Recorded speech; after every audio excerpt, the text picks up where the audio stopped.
আসসালামু আলাইকুম ভিউয়ার্স, আশা করি সবাই ভালো আছেন।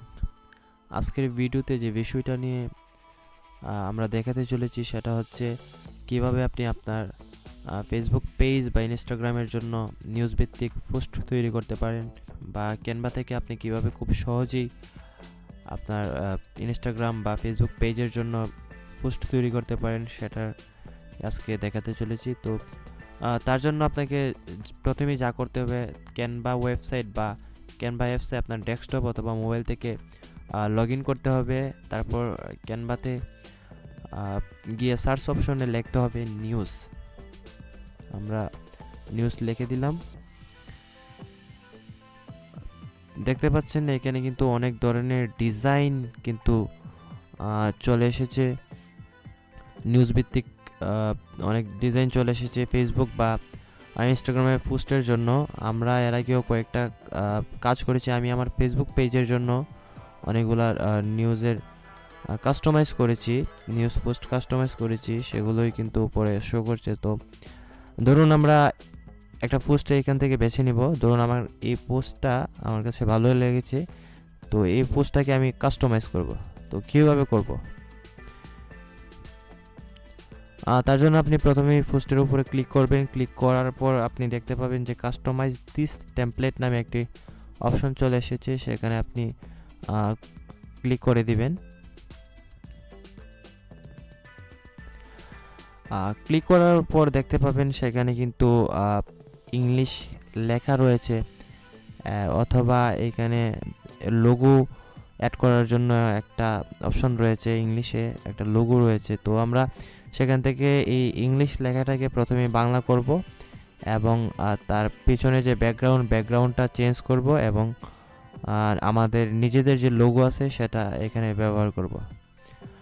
তার জন্য আমাকে প্রথমে যে জিনিসটি করতে হবে সেটা হলো এই ইংলিশ লেখার উপরে ক্লিক করতে হবে। ক্লিক করার পর সেখান থেকে পুরা ইংলিশ লেখাটাকে মুছে দিতে হবে। মুছে দিয়ে আমি আপনার ল্যাপটপ অথবা ডেস্কটপ অথবা মোবাইল থেকে বাংলা লিখে দিবেন। যেমন আমি লিখে দিচ্ছি যে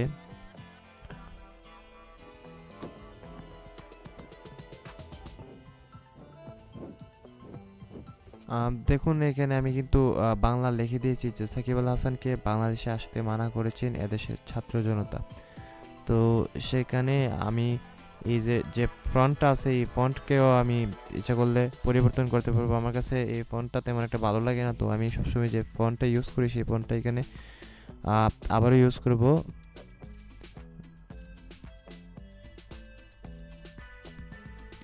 লিনোটাইপ বেঙ্গলি নামের এই ফন্টটা আমি সবসময় ইউজ করে থাকি।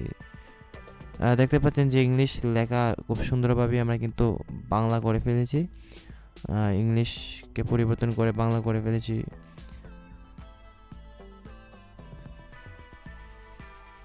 এখানে একটা ছোট করে একটা লেখা রয়েছে ইকোনমিক্স নামে, সেটাকেও আমরা বাংলা লিখে দিব। কি লিখবো? সেখানে আমরা লিখতে পারি হচ্ছে আপডেট। হ্যাঁ, হয়ে গিয়েছে আপডেট। তার পিছনে একটা শেপ অ্যাড করে দিই, আমরা রেক্টেঙ্গেল একটা শেপ অ্যাড করে দিই যাতে দেখতে আরও সুন্দর লাগে লেখাটা। দেখতে পাচ্ছেন আমরা একটা একটু জুম করে নিই, রেক্টেঙ্গেল শেপ অ্যাড করে দিচ্ছি সেখানে,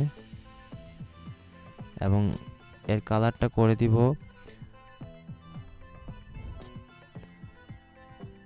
হলুদ, এবং যে লেখাটা রয়েছে সেটাকে করে দিব লেখাটাকে করে দেব হচ্ছে কালো। সো দেখতে পাচ্ছেন খুব সুন্দরভাবে কিন্তু হয়ে গিয়েছে আমাদের ডিজাইনটা, যে সাকিব আল হাসানকে বাংলাদেশে আসতে মানা করেছে এদেশের ছাত্র জনতা, আপডেট হিসেবে এটা রয়েছে। এখন আমাদের লোগোটা পরিবর্তন করতে হবে, এই জন্য আমি এটাকে ক্লিক করে কেটে দিলাম, ডিলিট অপশনে প্রেস করে আমার যে লোগোটা আছে সেটাকে আমি এইখানে অ্যাটাচ করব। এই লোগোটাকে আমি আমার এই পোস্টে অ্যাড করব। তার জন্য সাইজ করে নিলাম, ছোট করে নিলাম, একটা কর্নারে বসিয়ে দিলাম। এবং এখন যে বিষয়টা সব কিছুই আমাদের কিন্তু চলে এসেছে, যে বাংলা লেখাও হয়ে গিয়েছে, তারপর লোগো অ্যাড করা হয়েছে। ব্যাকগ্রাউন্ডটা এখন পরিবর্তন করতে হবে, তার জন্য আপনি ব্যাকগ্রাউন্ডে একটা ট্যাপ করবেন এবং ব্যাক স্পেস বা ডিলিট অপশনে ক্লিক করে সেটাকে ডিলিট করে দিবেন। এইখানে আপনি আপনার যে ছবিটা অ্যাড করতে চান সেই ছবিটাকে ক্লিক করবেন।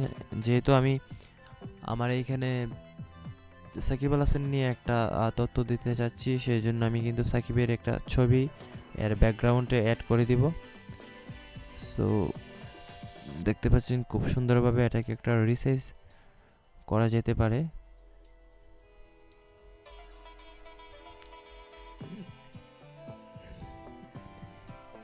এই তো, এবং লেয়ার অপশনে গিয়ে সেন্ড টু ব্যাক একদম পিছনে নিয়ে যাব, ছবিটাকে ব্যাকগ্রাউন্ডে নিয়ে যাব। সো দেখতেই পাচ্ছেন খুব সুন্দর একটা ডিজাইন কিন্তু হয়ে গিয়েছে, যে আমার ফেসবুক বা ইনস্টাগ্রামের জন্য লোগো বসানো হয়ে গিয়েছে। তারপর হচ্ছে একটা নিউজ রিলেটেড একটা পোস্ট কিন্তু তৈরি হয়ে গেছে, যা খুব সুন্দর। আর এই ব্যাপারটা আসলে ক্যানভাতে খুব সুন্দরভাবে সহজভাবেই করা যায়। এই ভিডিওতে আমরা তাই দেখালাম।